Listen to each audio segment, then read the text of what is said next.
Арыбаңыздар, ассаламу алейкум, замандаштар. Бул мынакей Каракол шаары, өзүңүздөргө белгилүү болгондой Абдрахманов көчөсү.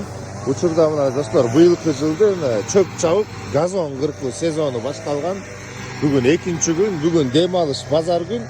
Бирок ошого карабастан да мынакей биздин чөп чапкыч, Зеленстройдогу чөп чапкыч агаларыбыз татынакай өз жумуштарын тынымсыз аткарып атат. Бүгүн базар күн. Ошого карабастан да иштери мынакей жакшынакай жүрүп атат. Чөптөрүбүз кыркылып, мына бул жердин көркү кадимкидей чыгып, благоустройство, озеленение шаарга окшоп атат да. Мына ушул биздин агаларыбызга рахмат, жалпы Зеленстройго да рахмат. Дем алыш күнгө карабастан өзүнүн иштерин татынакай алып барып атышат.